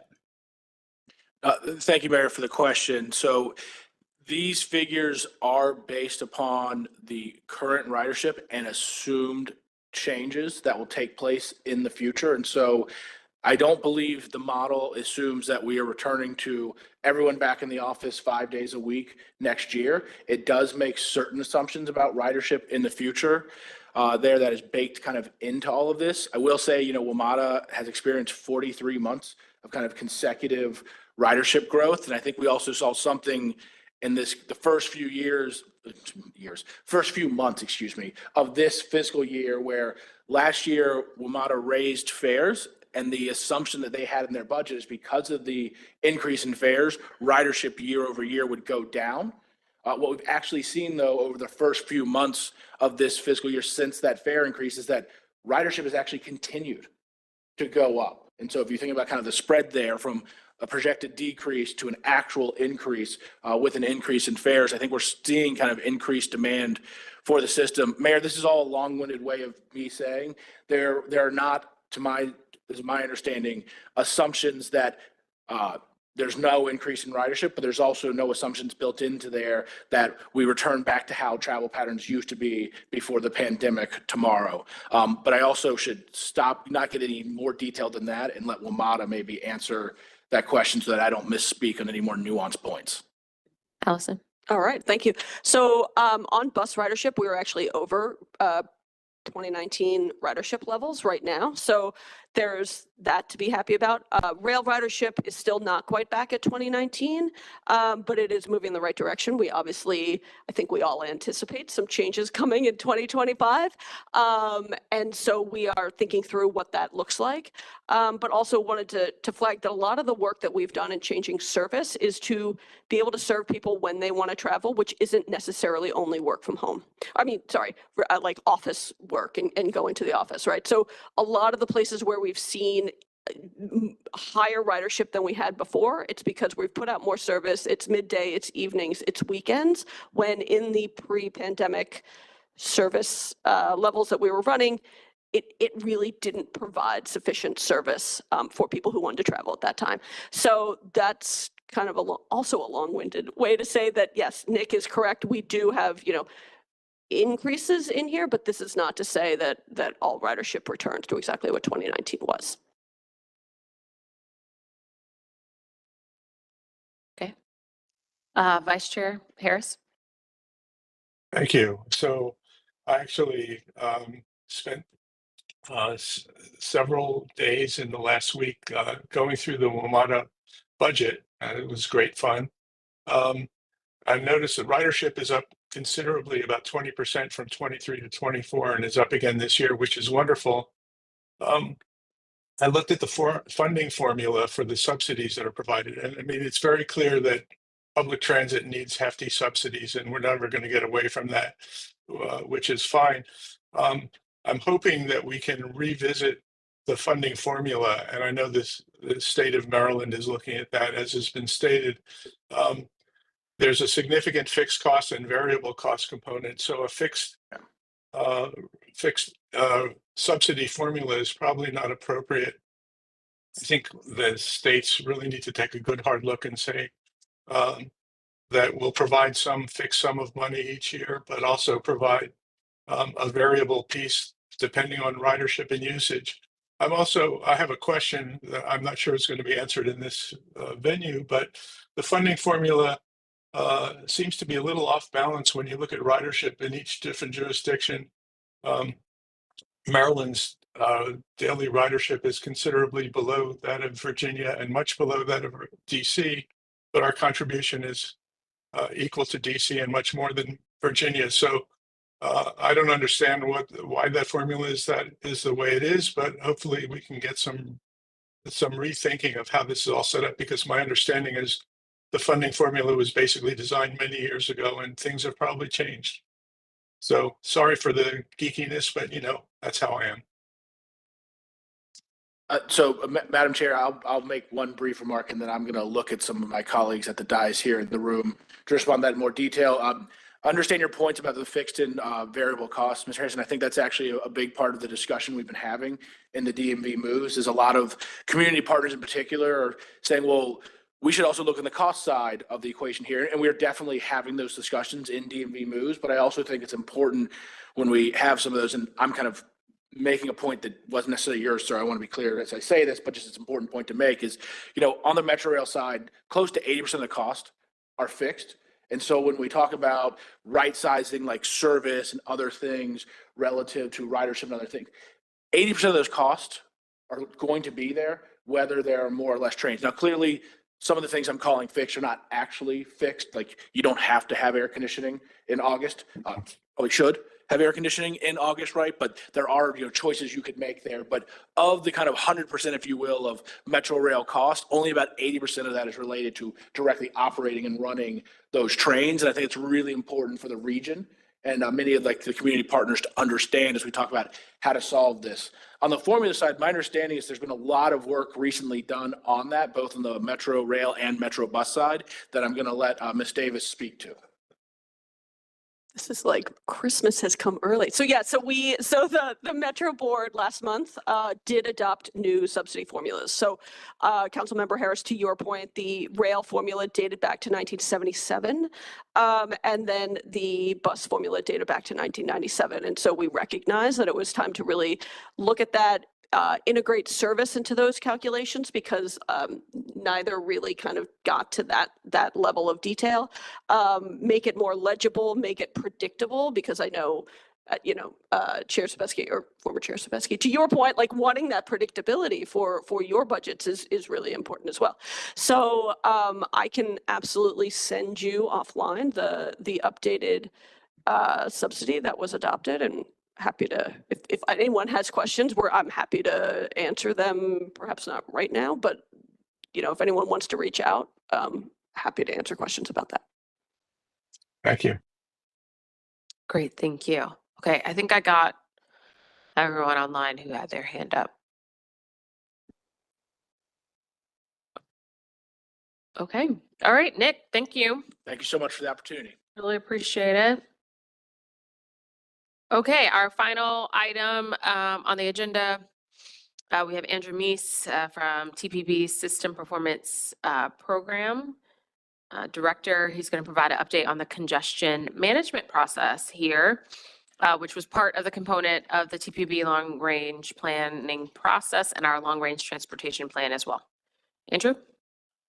Good afternoon, Chair Henderson and members of the board. Thank you. I'm glad to have the opportunity this afternoon to talk about the congestion management process, which is a long-standing requirement and activity that we have here. And let me call attention here to the objectives that we have for this presentation. First is since we don't often have an opportunity to discuss this, serve as a reminder to the TPB of the existence of this federal congestion management process, of these federal management requirements, but also to describe the variety of TPB and member agency activities that contribute to the region's compliance with this federal requirement. And the fact that the information that TPB compiles for this requirement help feed the information that can be used by your agencies and all the agencies that propose projects for inclusion in our long-range plan, Visualize 2050, and in the Transportation Improvement Program. And there are ties in the federal law and regulations to those items. So a couple of slides on the federal process, and I won't try not to get too deep here. As you can see, we have a diagram that's a sort of a standard federal diagram and a system. The congestion management process, which goes all the way back to 1992, is one of the many ways that federal law and regulations now promote the use of data and analysis to drive decisions on programming. Particularly, it calls for the management and operations of the system and emphasizes alternatives to single occupant vehicle travel and capacity increases. So that's the core of the CMP. Now, switching direction here a little bit, hearing from the federal perspective, here's maybe more of the TPB perspective. What's the TPB as an MPO? What's the role? And these are words that are adapted from Visualize 2045, and we'll have something similar in Visualize 2050. Due to population and economic growth, congestion is forecasted to increase. That's a statement in our plan, and it's a truism. The TPB must continuously plan to move more people and goods through multimodal strategies and efficient management of the system, providing connectivity for people and goods to destinations across the region. So we're getting into the strategies and the pivots to try to do these basic goals that the TPB has rightly identified.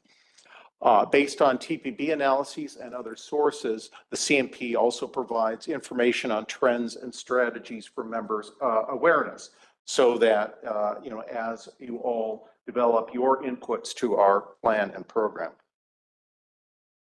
The takeaway on this slide is that the CMP is not a single thing. It's not a single document. It is a process. It's a series of actions and a series of documentations of those actions. And some of the main components that we have here is the plan itself, which is probably the bottom line. Is this is what you as the TPB adopt that says we do CMP.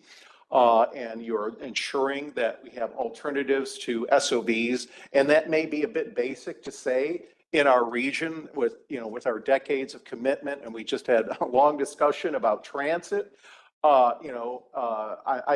Maybe in some way back 30 years ago, the Congress, and they wrote this up, was thinking, well, I wonder if you ever thought about providing transit.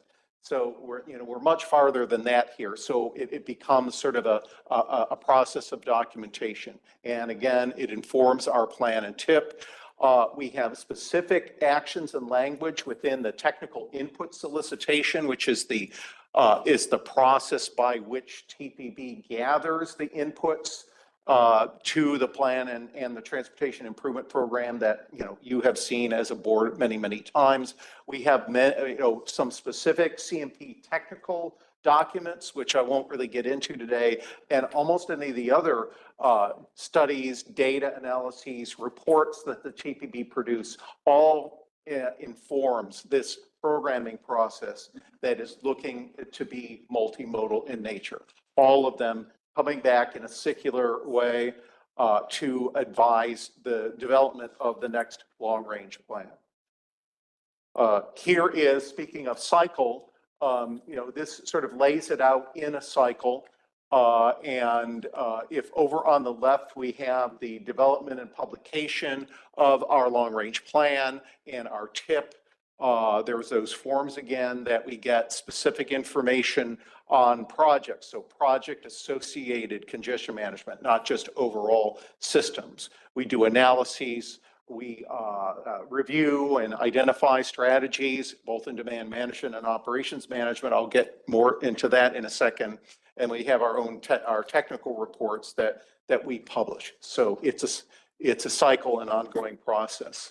I would call this detailed slide to your attention for later review, but we monitor, we define the strategies, we compile the management information and hopefully implement through the plans and your other activities here. And those rows and columns there talk a little bit more about where you can find some of this specific information.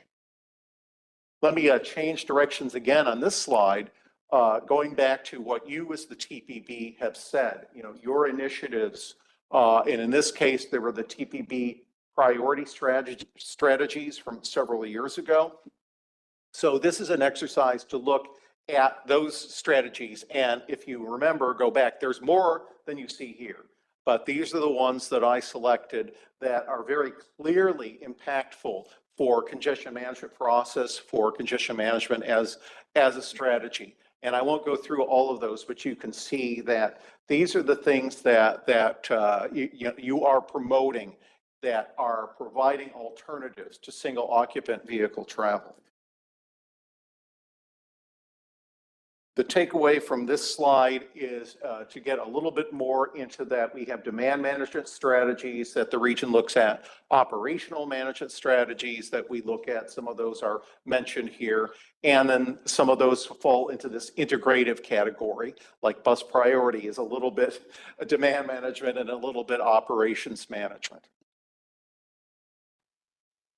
So now I want to turn to two of the region's biggest activities that address congestion management.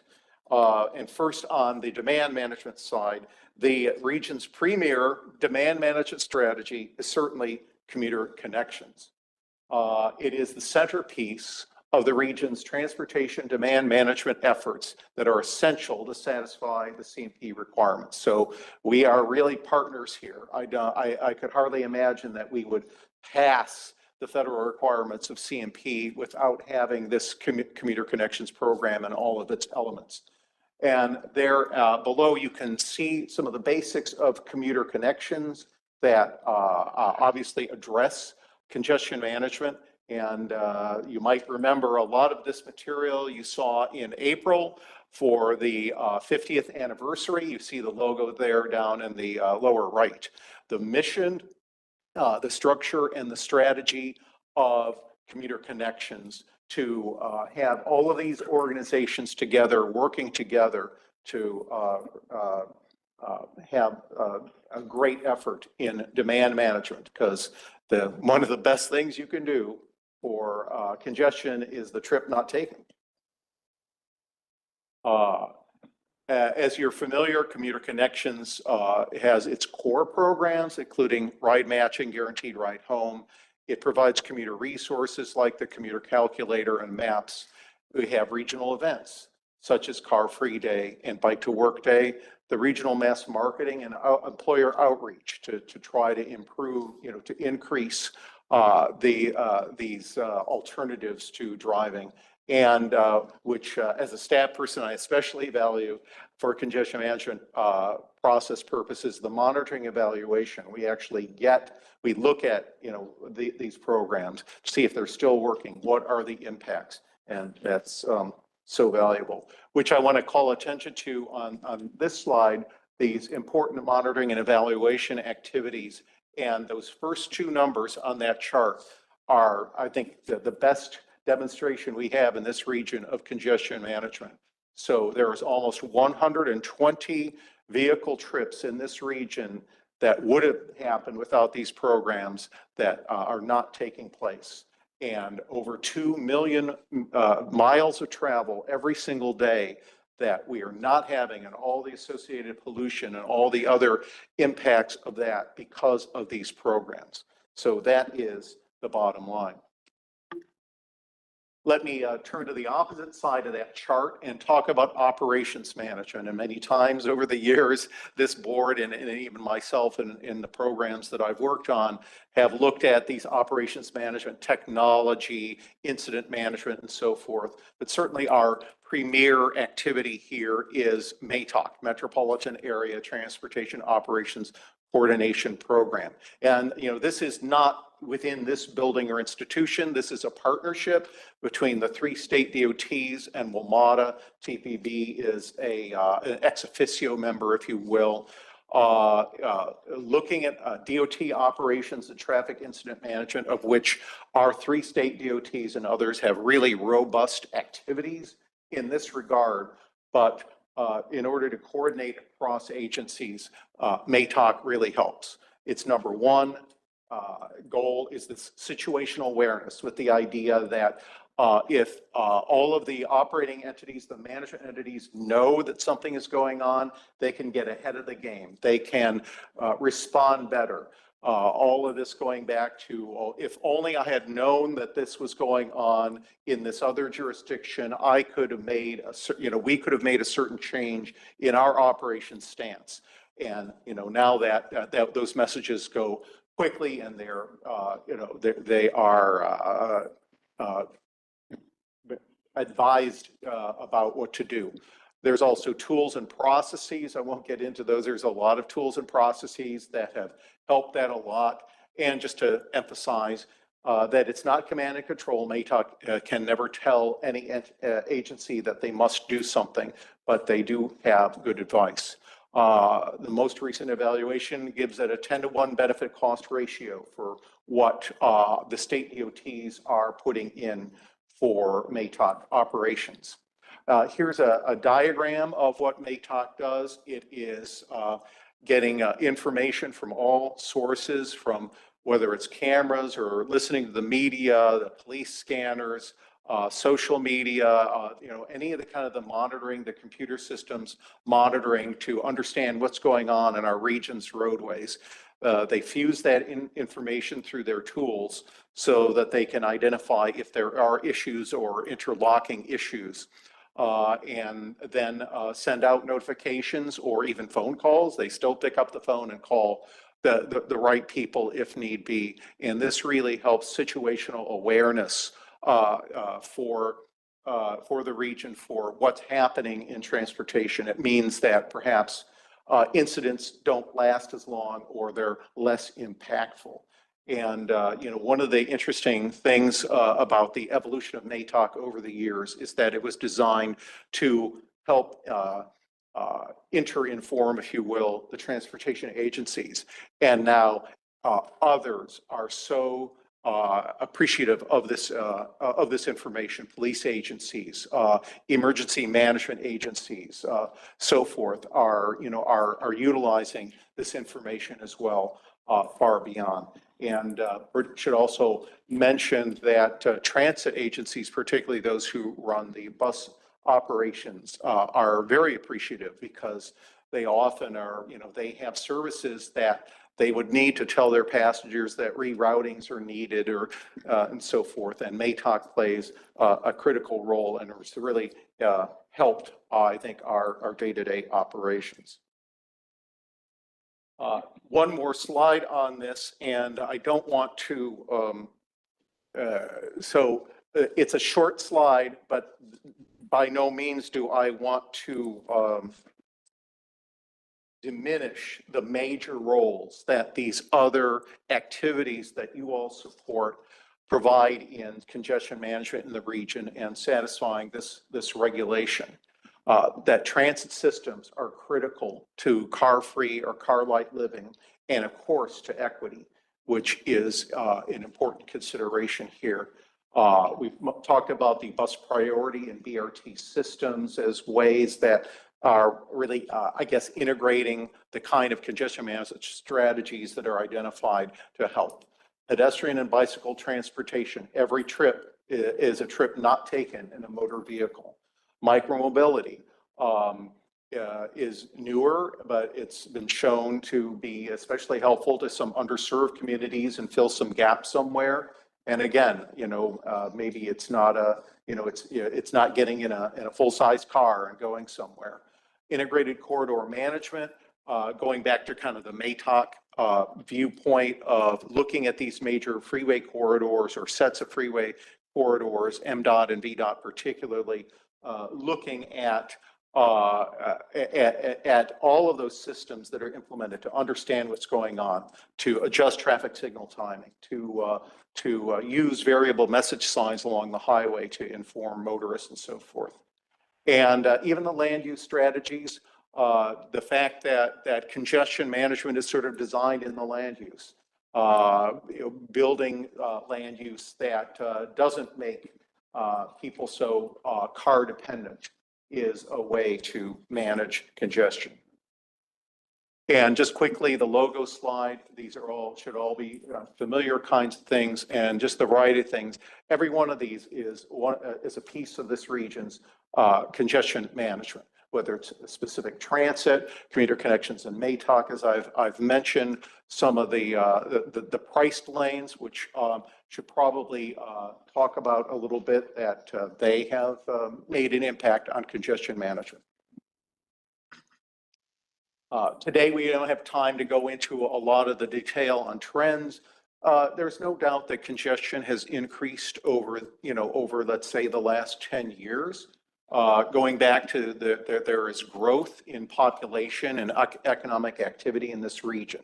So, we are always on that slope, if you will. But I think when we look at some of the analyses we've done, particularly with Visualize, that the modal share is improving, that the growth in the alternatives is higher than the growth in single occupant vehicles. And yes, the pandemic was disruptive, and maybe the jury is still out on what the long-term effects are going to be, but we do have the systems in place to provide SOV alternatives. So as time goes on, I think we can work with those tools. One more time, commuter connections and Maytalk are critical strategies for CMP, walking and biking, transit as well. And so congestion management process remains a federally required component. CMP guidance and findings are very consistent and supportive of the TPB's travel demand reduction and management goals. And the TPB has information resources at member agencies, and you can start with that link right there. Many reports and pieces of data. That concludes my report, Chair Henderson. I would be glad to take questions if there is time. Thank you. There's like a little bit of time. Who has one that's burning deep in their souls? Neil, it looks as though you have your hand up. I do. Okay, good. So I haven't looked at the actual report, so I'm wondering if the data is there that will show us which of these many strategies are most effective so that we can do more of the stuff that works well. I mean, it's great to see that we're seeing significant reductions where we need them to provide congestion relief, or at least to slow the increase of congestion. But in order to enable us to do more, it would be helpful to be able to strategize and prioritize. Thanks. Thanks for the report, by the way. It's great work. Well, thank you.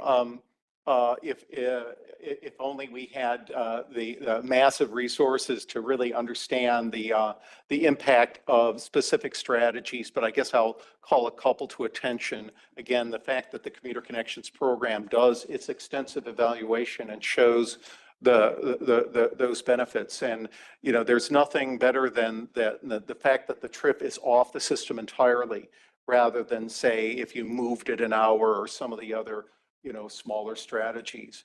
Looking at the data, another one that I think we've seen some of the more dramatic changes is in some of the priced lanes. If you look at the last 10 years on I-66, where they've converted that, I know there are that it didn't necessarily benefit every single person, but it did have the congestion is dramatically less, and at the same time, I think it has it supports increased transit in the same corridor. So if you're looking from a data perspective, I would say that the priced lanes were the most dramatic. I have a question. Go ahead, Lynn. Andy, how does it feel that you just gave us your very last TPB presentation ever? Woohoo! Go, Andy. Thank you for that. Oh, thank you. I don't know what to say, but thank you for, it's really been a privilege to work with this body and hopefully to make a little bit of difference in the region. And with that, enjoy retirement. Okay, everyone, this again is our last meeting of the 2024. The next meeting of the board will be January 22nd, 2025, which is a week later than usual. So please make adjustments to your schedule. I want to thank again all of you for your support during my tenure as chair of the board. I want to wish you all a very happy holidays and happy new year. We'll see you in 2025. Thank you. Best wishes, everybody. Thank you. Holidays. Holidays. Yep. Happy holiday, everyone. Have a good trip, Connie.